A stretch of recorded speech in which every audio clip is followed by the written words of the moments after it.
soap using a soap base.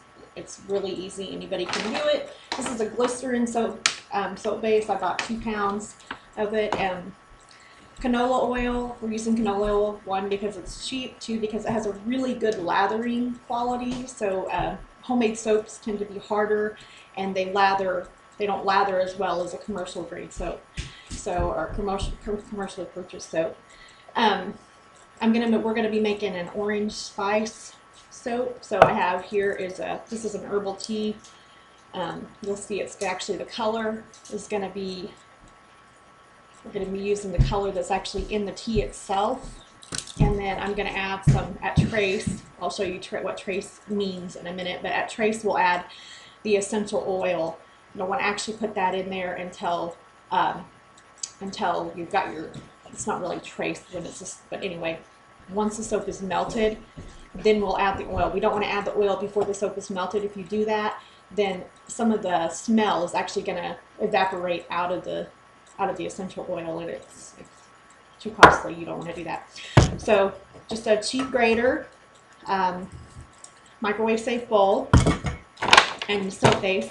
Just take your soap and grate it into the bowl. I'm going to go ahead and I'm going to make half a pound, use a half a pound of the soap base, because I don't need it in quantity, and I'm actually just kind of playing with scents anyway with my different essential oils and different ideas that I've had. So just grate it up in there.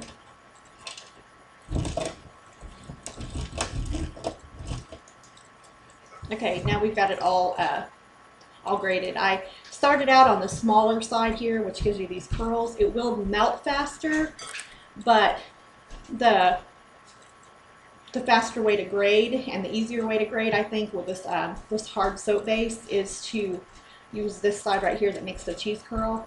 And a little point for later is that these, for decorative soap making, you can actually use these curls and curl them like that. Set them in your soap molds and pour your base over it, and then when you cut your soap, you're going to have these little curlicues in it. But that's, you know, that's just free information. Okay, so now we've got our canola oil, and I'm going to add 2 tablespoons of canola oil to my base here, like that. And of course, once you microwave it, it's all going to melt in together anyway. But I'm just going to, my hands, I do everything with my hands. That's why God gave us fingers, so move that out of the way. Anyway, I just kind of tossed it like I would a salad, so that it's kind of all coated and mixed in. That's what else I forgot earlier. Now I'm going to microwave this.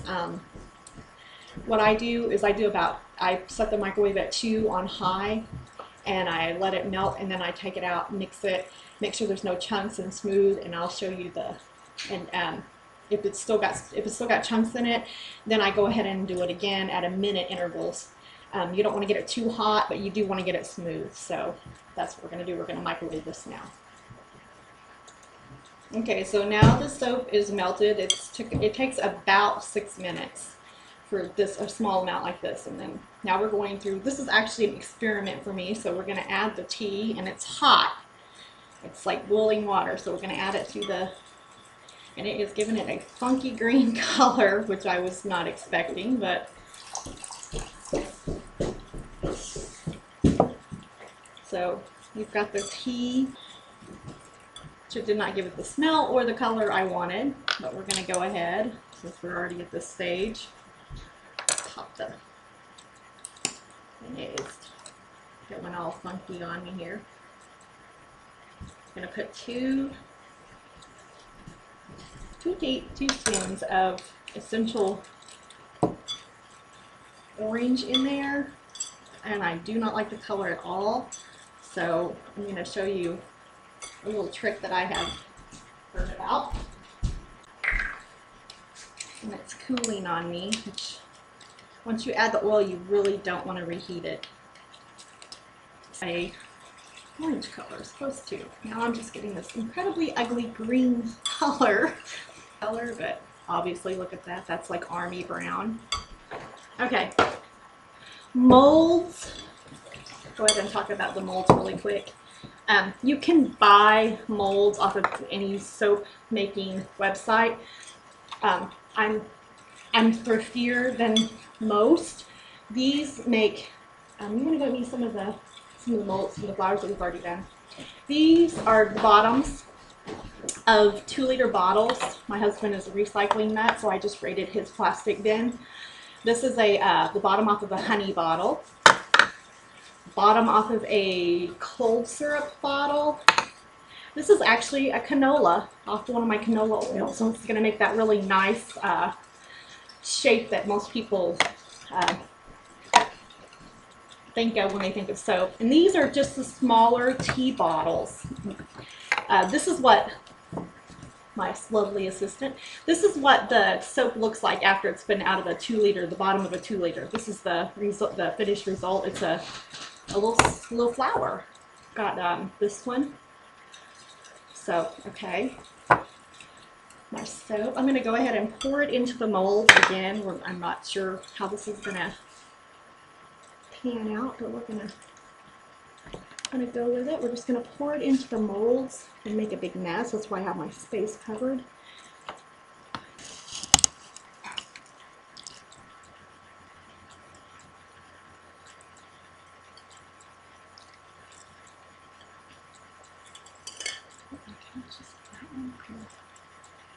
Share the love.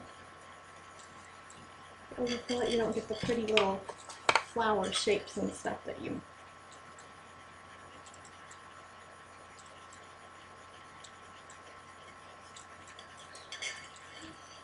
And as you can see, I was impatient. I knew I was being impatient, but I actually don't know if you can see it or not. But there are chunks of my soap left in there. Not terribly worried about it because it's actually looking quite attractive. So anyway, we're gonna let this cool, and then I'm gonna show you how to pop them out of the molds. These molds are great because they are flexible, and so they're gonna have some give. You can buy these. These are. I bought this at Hobby Lobby when I first started, back in the soap making section, but it's actually the silicone, like a baking mold. You can buy these in the baking section, any type of baking mold. You can actually use your tin cupcake pan. The problem with that is that it is harder to get your soaps out once they're done because there's no give in that metal. And if it's a lye-based soap, sometimes it reacts with metals and you get funky colors and smells, and so you might want to use caution. But these, I have little kid molds that are teddy bears and stuff that I picked up at our local Dollar Tree.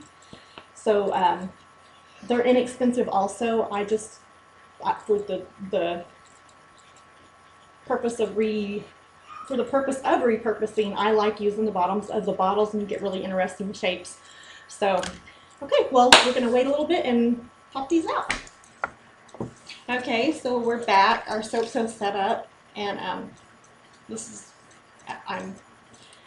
our soaps have set up. If you look at it, you can see that it has bubbles. According to my mom, who's got a lot more experience in this kind of stuff than I do, I stirred it too much and during the melting process. So I'll go ahead and show you, though. Even these little glitches are, soap is forgiving. So I took this soap, it also had the bubbles, and then I just shaved it with my knife here and just took the bubbles off. Not that I am totally grossed out by the bubbles or anything. I have no problem with them, but just shaved it off. And the green that I hated before, I'm really liking right now. It's not exactly the orangey color that I was hoping for, but this is you see how the paprika has settled to this side. So this side, once that initial layer of soap has been washed away, it's going to have a fine grit to it. So it's going to be more like a scrubbing type soap. And the smell is wonderful. Okay, so I already had that popped out. I'd already played with it because I'm impatient like that. But here's the flower one. It has not been popped out. If you can kind of, I don't know if you can see. it's still pretty well in there. What you're going to do is you're going to take your finger and just kind of roll around the outline of the petals, and it's going to, the soap is going to turn loose. It does not hang on to this plastic at all. So once you've went all the way around the flower, then you can flip it over and just press it like you would an ice tray, and it really pops out really nice. And then I just go back around with my finger and just kind of clean off any of the thin edges. And then you have this really, really pretty finished flower, and the mold was free. Something you would have thrown in the trash originally, but it also makes the soap easier to hold on to. It's not a, and again, you could trim off all the bubbles if you wanted to. These are probably going to be used in my house, and I'm not going to waste the soap because we'll just use it. Now this one, I noticed I was playing with it earlier. This is the bottom of my canola oil, and something that a problem you run into with these type of molds is bottles, the bottoms of the plastic bottles, they'll have a lip to give strength to the bottle. The problem is that when you try to pop your soap out, that lip, see, it stops your soap. So that's something you're going to want to watch for on the bottles that you choose. This one is still deep enough, even if you trim off the lip, which is what I'm doing here, just junk pair of kitchen scissors that my kids have already destroyed. And I am just cutting away that lip.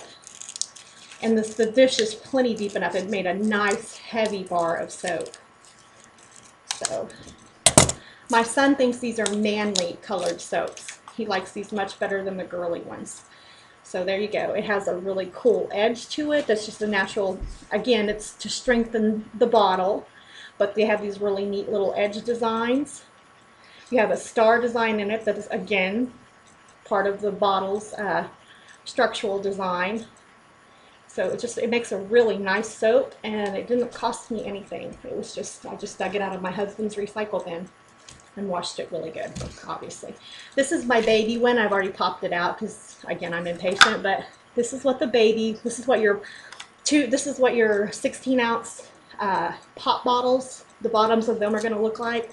And there's different sizes and shapes. And okay, this is I told you the cough syrup bottle. It's got the triangle. It did have a lip on it, but the lip is so low that if I cut it down past the lip, I'm not going to have any mold left. So the other option is to split it, and it will come out if you split it. I say that and then it doesn't. Then it will come out. And when you go to repour, just bend your lip back like this, and you're going to get a little spillage on your soap, but not enough. I mean, once your soap starts hardening almost instantly when it's being poured. So it's not and you're not going to lose very much soap out those splits, and they make really neat soaps.